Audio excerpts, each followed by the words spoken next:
What is going on, YouTube? So coming back with the video today, it's a little bit overdue. I wanted to make a video kind of talking about Game 6 of the NBA Finals and then my prediction for Game 7.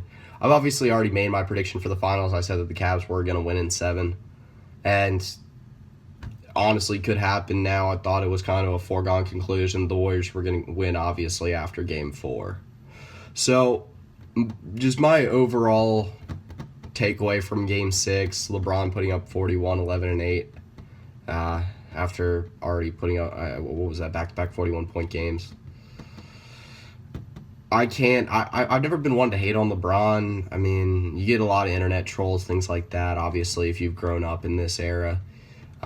Even back in the Kobe days, when you were talking about Kobe or LeBron, it was better in the league.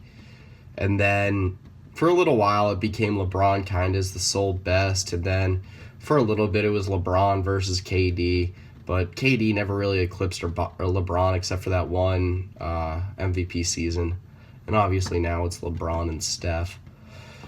Now, I don't know how the Cavs are going to show out in Game 7.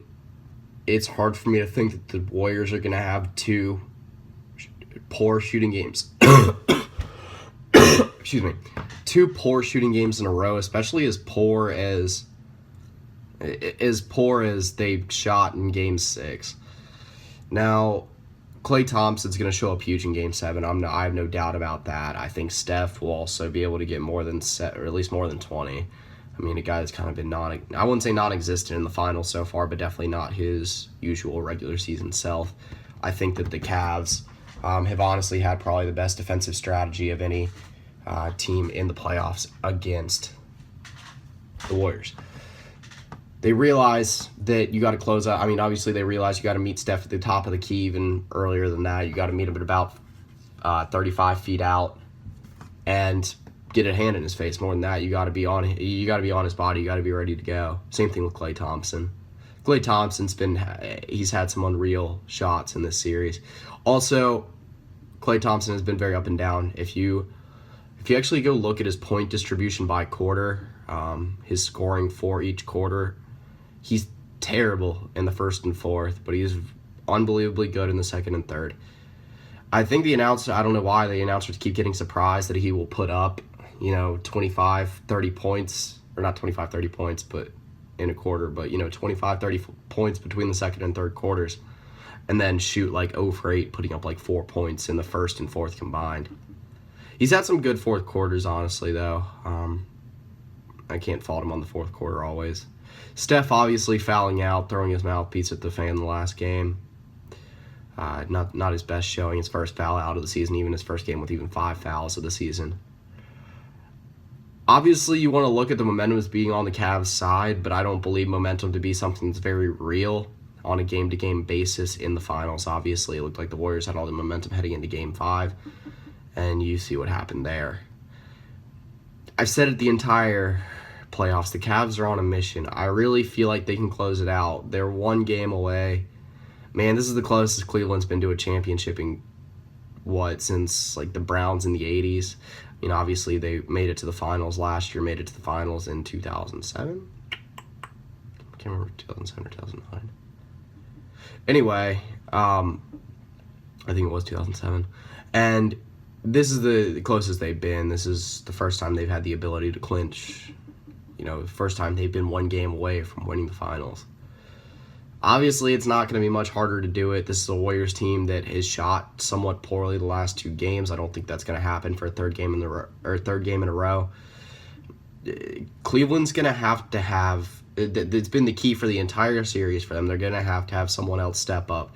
Kyrie stepped up big the last 2 games, and you see what happened. Even Kevin Love, Tristan Thompson had a major game. I believe 15 rebounds and like 15 or 17 points. Probably was more than that. That was his stat line with like 9 minutes to go in the fourth quarter, and then I turned the game off. If guys step up like that again in Game 7, the Cavs will win. There's no doubt about that. LeBron has been playing out of his mind. No one in the series has stepped up in the way that he has. like I said, I think you're going to get a big game out of Klay Thompson, out of Stephen Curry, and I think you're going to get a pretty big game out of Andre Iguodala. I think even with his back issues, he's been playing out of his mind when he's had the ability to. The Warriors' bench has been enormous this series. Harrison Barnes has got to step up. He's had a very poor shooting performance the last 2 games and losses. I think he's a big key for the Warriors, one that's not mentioned enough. Draymond Green had a decent game in Game 6. I thought his return would have a little bit more of a spark effect, but I didn't think Steph was going to fade the way he did. Now, when you're talking about Game 7, it's an interesting situation because I think the Warriors... I think that the Warriors, if I had to give it percents, I'd say Warriors 70% chance, Cavs 30. I still hope the Cavs win, personally, because I just want Cleveland to bring home a championship. I want LeBron to get one in Cleveland. I think it's, even if you hate LeBron, I think it's a better story than the Warriors. Actually, both of them are decent stories. I don't know. You can't say it for stories. I want my prediction to come true for 1 and 2. I'd like to see LeBron win one in Cleveland. I'd like to see the city of Cleveland and their freaking suffering. It's sad how bad their sports teams are. For me, it kind of used to be a joke, and now, like after like 10 years of sports teams becoming a joke, it just kind of becomes sad. The Browns are a very good example of that. My favorite hockey team, the Columbus Blue Jackets, are a very good example of that. Anyway. Astros were a good example of that for a little bit, but I do want to see Cleveland bring home a championship. If you go and watch the 30 for 30 Believe Land, then I feel like you'll feel the same way. So my prediction for Game 7 is the Warriors. I want the Cavs to win. I think the Warriors will win. That's the way I'm going to put it. Like I said, I think that Klay Thompson's going to come out with a monumental performance. He's been lights out for most of the series. Last game wasn't his best game in the world, and the scoreline reflected that. But I think Steph Curry is going to step up big in the 3rd and 4th quarters. I think it's going to take him a little while to return, but I think you will see good old vintage regular season Steph back at least for a couple quarters. And I do think the Warriors will bring home their 2nd straight championship. Had their backs against the wall against the Thunder, came out on top. Now they got their backs against the wall again, and I think they will come out on top again.